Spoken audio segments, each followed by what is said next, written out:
Beneath the Black Hills lies an underground world of caves. Jewel Cave was discovered 100 years ago this year, and it's the second longest known cave in the world. Let's take a tour.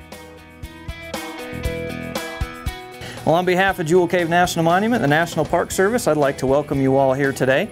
My name is Ranger Dan, and I will be your guide for our scenic tour adventure. Jewel Cave is quite a bit different from many other caves in the world. In fact, a lot of caves that people go into, you expect to see stalactites, stalagmites, flowstone, formations of that sort.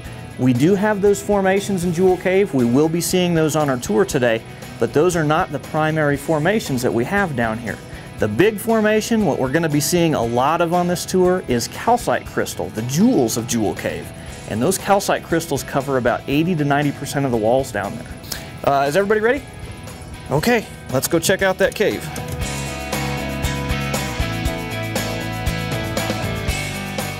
Welcome to Jewel Cave.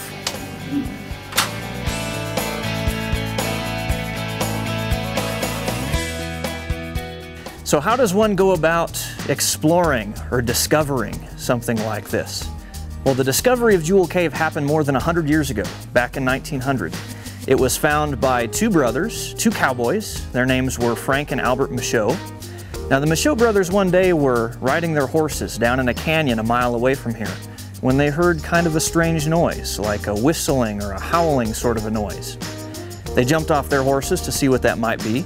And what they found was a 14-inch opening in the canyon wall with air blasting out of it, causing that noise that they had heard. Now, when they first crawled in through that opening, the very first thing those brothers saw down here were thousands upon thousands of glittering specks in the darkness. Those glittering specks turned out to be calcite crystals, the jewels of Jewel Cave. Does anybody know what our current mileage is, the current length of the cave? Any guesses?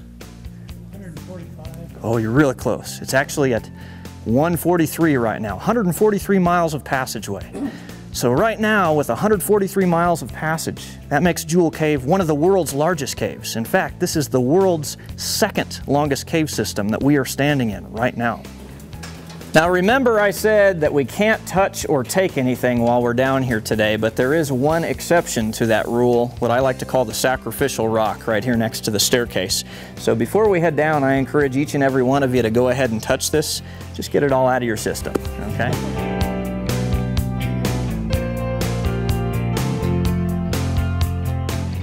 These are stalactites right here.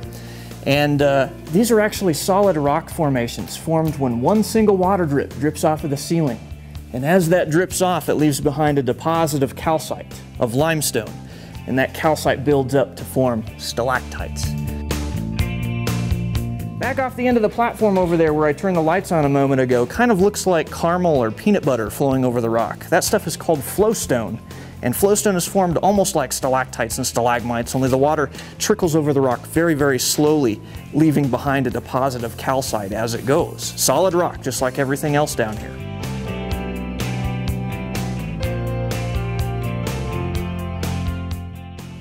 There are roughly 300 caves in the Black Hills, and about 8 of them offer tours. Now, if they're anything like the Jewel Cave tour, they're well worth your while.